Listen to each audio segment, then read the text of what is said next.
I-level up natin ang ating turonis di mani. Lagyan natin ito ng sugar caramel glaze para mas lalong maging masarap ito. Hi, I'm Dance and this is my channel.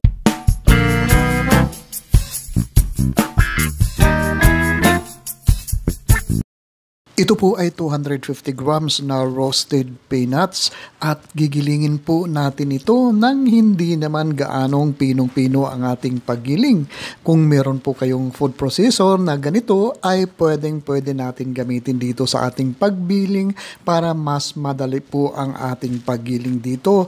Kung wala naman ay pwede naman tayo gumamit ng almiris dito at bayuhin na lang po natin ang ating mani dito. Tulad ng sabi ko kanina, hindi kailangan durog na durog ang ating mani. Ay pwedeng-pwede yung meron pang konting buo-buo ang ating mani dito. At pagkatapos po ay magdadagdag tayo dito ng 1/2 cup o kaya 1/3 cup na sugar, 1/4 teaspoon na fine salt o 1 pinch na fine salt.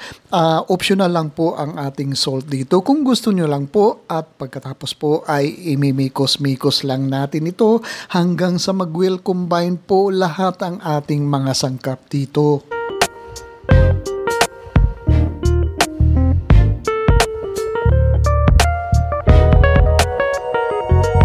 Gagamit po tayo dito ng lumpia wrapper pero kalahati lang po ang ating gagamitin dito o gugupitin natin sa gitna para mahahatiin natin ang isang pirasong buong lumpia wrapper dito para mas maliliit po ang ating turonis di mani.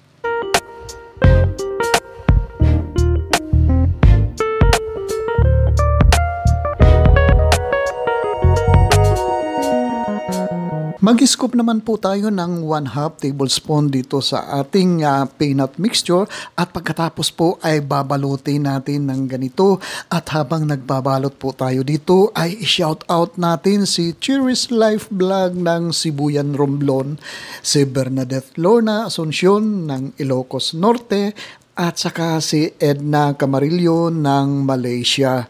Maraming salamat po sa palagi niyong panonood dito sa aking mga video recipe. At kapag nabalot na natin ng ganito, ay isisealed lang po natin ng tubig. Water lang po ang ating pang-seal dito sa ating turon na ginawa dito. Itutuloy-tuloy lang po natin ang ating pagbabalot ng ating turonis di mani ng ganito at pagkatapos po ay magpainit po tayo ng mantika sa isang kawali. Damihan lang po natin ang ating mantika para lumutang ang ating pagprito dito. Ipriprito lang po natin ang ating turonis ng hanggang sa maging golden brown po ang kulay ng ating turonis dito at hindi kailangan na brown po ang ating turonis dito, baka po masunog po ang ating mga turonis dito. At kung nandyan pa po kayo nanonood sa ating pagpriprito ng ating turonis, ibig sabihin lang yan ay nagugustuhan nyo po ang video na ito. Paki-comment nyo naman po kung saan lugar kayo nanonood para i-shoutout ko po kayo at ang lugar nyo sa susunod kong video uploads. At kung meron po kayong mga comments or kung meron po kayong mga request na recipe, paki-post lang po sa comment section sa baba at sisikapin natin na tugunan ito.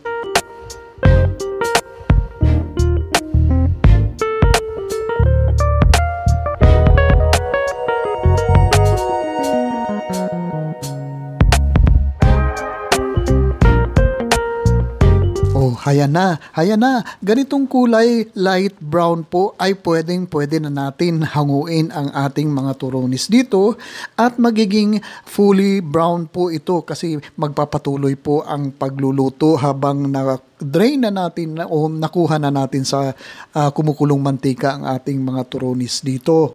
At sa ganito ring mantika ay babawasan lang po natin ng konti ang ating mantika dito. Konti lang ang ating gagamitin dito at pagkatapos po ay maglalagay po tayo ng mga 1/3 o kaya hanggang 1/2 cup na sugar dito.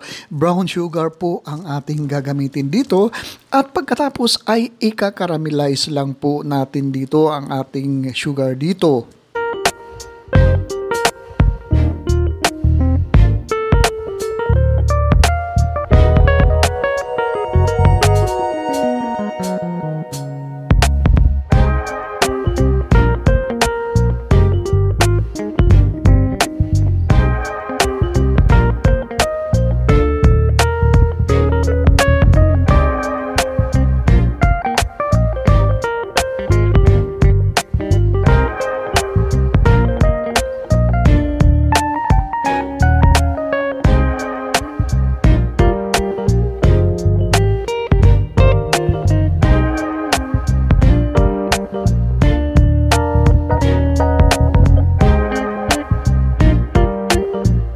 At ito na, nagkakaramelize na po ang ating sugar dito at naging bubbly na po ang ating sugar dito.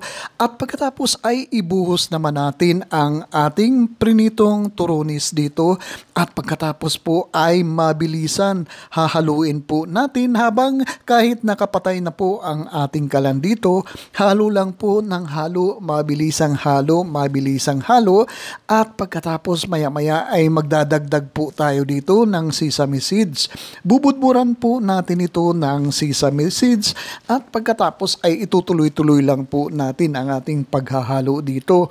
Mikos-mikos lang hanggang sa mag-well coated po ang ating mga turonis dito. At ito na po ang ating napakasarap na turonis di mani na level up kasi meron pong caramelized sugar na glaze po dito.